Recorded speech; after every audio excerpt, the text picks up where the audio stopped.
Hello everybody, Claire Fluffle here, back in action with another copy ability spotlight. I won't leave you hanging much more than I have to, so before getting started, if you enjoy the video, please consider dancing on that like button, ring on that notification bell after subscribing if you want to know whenever I upload and really help me out, and also consider scattering on over to my Patreon or my Puptreon, link in the description.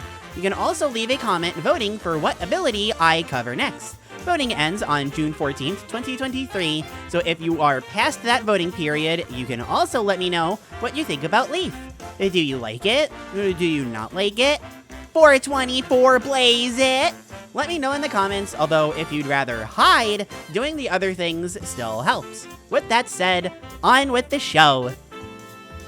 After covering two juggernauts in Wheel and Wing, it's kinda nice coming back to something a bit more basic with Leaf. Like with every ability, there's plenty to talk about, but Leaf's only been in 4 games. I guess 5 if you include Dream Buffet, but it's not playable there, so we don't. We run a very serious show around here. Anyway, if you aren't thinking about getting completely high when you're talking about Leaf, you're probably thinking about playing an actual Kirby game with it. So let's talk about how good it was throughout the series. Is this a dead winter Leaf or a lively spring one? Only one way to find out. With that being said, one more note before we get started. If you've seen my Return to Dreamland ability solo for Leaf, please watch that video, thank you! You may already know this, but when it comes to actually moving through the levels, Leaf doesn't have too much going for it. None of its moves are actually good for moving, so when it comes to categories like any percent and 100%, there's just not much to say. Because of that, while I'll still be mentioning any cool niches that it may have in those categories, I won't be talking much about anything aside from the boss rushes. You know, where there's actual things to talk about. So let's get going already! Number 4 is Planet Robobot. I love Robobot, it's such a great game. But for Leaf, it's fine. I mean, I wouldn't call it bad, but given that this was the game that changed how bosses take damage big time, you'd expect a bit more oomph, I guess? But no, all of the abilities returning from Triple Deluxe and Return to Dreamland that did things super differently were not Leaf. This one feels the most similar to how it functioned in the other games. In fairness, Leaf doesn't have very many moves that would benefit this new change to boss invulnerability. Leaf Rain, the aerial down B, would work okay, but it doesn't do as much damage as if using Leaf Uppercut due to how fast it is. But what is this change I'm talking about for Planet Robobot bosses with invulnerability? What's all that about? Simply put, in previous games, when you hit a boss, there is a set period of time before they could take damage again. In some games, like Superstar Ultra, this varied between the bosses, while in others, like Triple Deluxe, it was pretty universal. As it is, Triple Deluxe almost got rid of it in its entirety. The Planet Robobot was the one that just said, nope, you're out. Because it's more comparable to the previous games, it does mean that Leaf strats are pretty simple, but Planet Robobot thankfully has a wide variety of bosses, both in terms of how they move, as well as what their patterns are, as well as where they go. The list goes on. And even just looking at Leaf's moveset, you can still get very creative. That Leaf Rain I was talking about before works great as a method of dealing quick damage to bosses before you start using your main move, which is Leaf Uppercut. Even Leaf Scatter, when you hold B and release it, sees use for reasons like this. But, like I said already, Leaf Uppercut, which is the up B attack, is the best one. Let's talk about why. It's strong and fast. That about sums it up. Thanks for watching. Now, you do still need to worry about spacing and all that good stuff, but what's nice about Kirby boss rushes is that against bosses, you typically don't lose your ability upon just running into a boss. You can space yourself correctly and start uppercutting the upper snot out of the bosses, or you can use Leaf Rain, take a quick hit, and then start Leaf uppercutting the upper snot out of the upper bosses. It's simple, but effective. The footage in the back, I hope, speaks for itself. In some fights, like against the 3 mini Day-to-Days, you really see some interesting and out-there strategies since you have to hit more than one enemy. This is the most interesting to me since you even get to see its less than stellar dash attack here. And hey, look at that! It's using the guard, yeah, Leaf Hide, or whatever the attack is called when you let go of your guard. Yeah, that's an attack. It deals damage, slow as it winds up being. If it was faster, I would imagine that it would be something similar to Adeline and Ribbon and Star Allies or Spark from this very game. On that note though, Leaf Uppercut is abusable, but it isn't amazing or anything. Leaf's time winds up being just fine, ranking overall at 15th. It's just fine instead of pretty good, mostly because it's still just relying on one move. And like I said before, if it had other options that were also good, I may be humming a different tune here, but alas, we are not. So it's stuck using the old strats in a new game where these newer strats dominate. Again, 15 is definitely not bad, but that's about all I can say for it. It's literally never used in any story mode category, so you gotta count your victories, however small they are, I guess. On the outset, Leaf in Triple Deluxe seems pretty similar to Planet Robobot. The whole boss invulnerability thing is here, however small, but otherwise it would practically be the same ability, right? In the larger sense, yeah, Leaf is very similar in both games.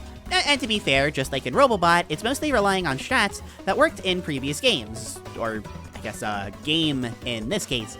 The difference that gives Leaf a slightly better placement at 12th rather than 15th mostly comes from the bosses themselves. Triple Deluxe bosses really like to take their time. I say this not as they're easy to hit or whatever, but they like going into the background, popping into the foreground for little bits at a time, and rinse repeating. While this doesn't apply for every fight, a good chunk of these still boil down to abusing Leaf Uppercut. Leaf Scatter winds up being seriously useful for times where the bosses like to peek their heads in. You can also time Leaf's regular attack, Leaf Attack. Seriously, I can't tell if this whole beam attack thing was intentional or not, but into Leaf Uppercut, that also works. It's tricky to time, but it can be worth it for some good damage, as well as for showing off your super cool strats. Funny enough, the most straightforward fight winds up being Pyribbit of all things, simply because he's not in the foreground long enough for you to deal consistent damage without Leaf Uppercut. So really, what it all just boils down to is abusing the same move over and over and over and over and over again, waiting for him to come back to the foreground, probably put in some complaining about how annoying he is in there, just to be on the safe side, rinse, repeat. Beyond that, Leaf is largely similar to how it functions in the other games. Again, with nothing to add for either any percent or hundo, it does come down to the boss rushes. Leaf being so simple is good for accessibility, and for me, after the wheel and the wing spotlights, it's really nice to have something easy like this, but it doesn't make for the most interesting script. Things are probably feeling a little redundant, and if they aren't already, I am sure you've realized, at the very least if you know what games that Leaf is actually in anyway, that the only two games left are Return to Dreamland and Return to Dreamland Deluxe, the remake. So, of these two similar-ish games, which one is Leaf better in? Honestly, it's kind of hard to say, but if I had to pick one, I would pick... I'm leaning on Leaf being worse in Return Deluxe. Unfortunately, a big part of that comes from the simple fact that Return Deluxe is very new. 3 months may sound like a lot of time, but a lot of people are still trying to discover new strats or seeing how old ones stack up against the new meta, so to speak. It doesn't help that Return Deluxe's True Arena is already infamous for how brutal it is. 21 boss fights with limited healing as it is already makes damage boosting much less viable compared to the games we've already talked about. Not to mention, the devs were pretty gung-ho about handing out nerfs while also adding sand. What does all of that ultimately mean for Leaf? To be frank, not a lot. It's still above average, middle of the pack, using the exact same strats as last time, although to be fair, the strategy in Return to Dreamland is a little different from TDX and KTR. Triple Deluxe and Planet Robobot. I like my abbreviations, okay? Here, it's faster to move above enemies and use Leaf Rain to get the most damage in. By all means, Leaf Uppercut is still really, really good, but in the original game, due to boss invulnerability being much more of a factor than later games, Leaf Rain winds up being much more effective. Think of it this way, Leaf Uppercut does more damage, making it better when you can use it repeatedly. Leaf Rain covers more distance from a further distance, making it the preferred option in return where you don't quite have as much healing and you have boss invulnerability to worry about. It's very difficult to judge times for every ability in the game right now, especially with footage being kind of tricky to find, but I did find the current best run for Leaf being around 13 minutes and 57 seconds, while the best documented time I was able to find, as is to say, written but not shown, is around 1324. 30 seconds of time loss honestly tracks if you think of it as ever so slightly longer than 1 second per boss fight. Yeah, again, Return Deluxe's True Arena just loves throwing those bosses at you. While they can hold off on talking about the old bosses since, you know, I still haven't covered the original game yet, Leaf winds up doing really well against the new ones. I can't quite define what really well actually means yet, since so much of the ability solo meta is unclear, but seeing as how Leaf Rain is great against airborne enemies, and most of the new boss fights are against airborne enemies, it all works out very well. The other issue that Leaf faces, although how much this matters is absolutely up in the air right now, is the inclusion of items. In particular, the ability mix roulette, as well as the big party bomb, boom, boom, bomb, makes things much easier for abilities that struggle dealing big damage or getting good splits. If you include items, the playing field is far more even, and Leaf Rain struggles to keep up. The question is, of course, how much does that matter in the first place? Items have never been used in arena runs before, after all. Plus, if you're using one ability, why not, you know, just use the ability? It's worth looking into, and to be fair, item runs with abilities aren't the most common, so for all intents and purposes, Leaf Rain could keep up, but for the sake of spotlights, it's again a question worth bringing up, but that's all the relevance it's going to have for now. Speaking of all the relevance it'll have for now, that's all I have to say about Return Deluxe, so let's get to... Okay, to be frank, Leaf is at its best in Return to Dreamland by default because, unlike every other game, Leaf actually has stuff to do here in single-player hundo. It really only boils down to fighting Wispy Woods and seeing a tiny bit of use in Dangerous Dinner 2, but it's better than literally every other game it's in. It's gotta count for something, right? And sure, single-player hundo has the most amount of usable abilities in the series, but as for the True Arena, what can I say? Leaf Rain good for the exact same reasons as Return Deluxe. It's really remarkable how consistently fine Leaf is, although I guess I can say it's better enough in Return OG for it to be good enough. Congrats, Leaf, you're actually good in a game finally. Crazy.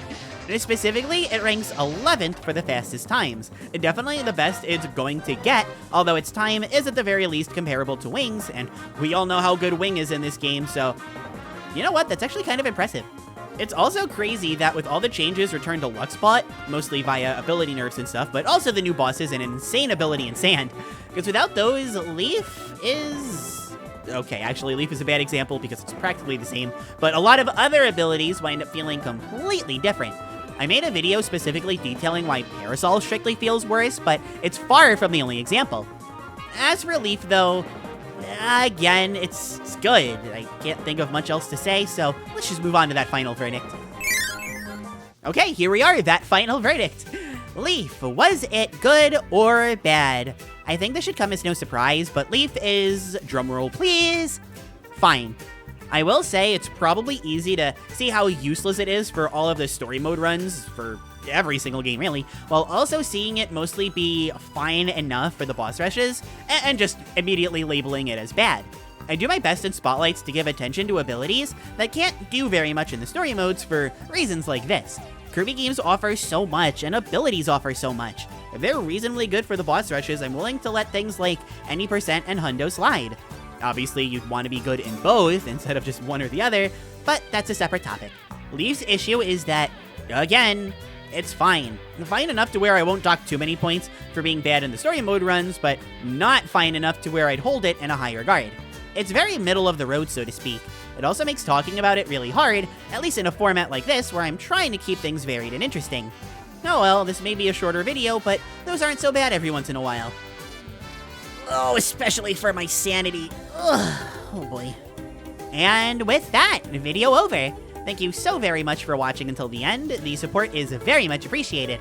Remember that you can vote for what the next spotlight will be until June 14th, 2023. So if you're watching after that point, feel free to say whatever in the comments. I always encourage comments, half because they algorithm boost, but also half because I love hearing what you people think out there.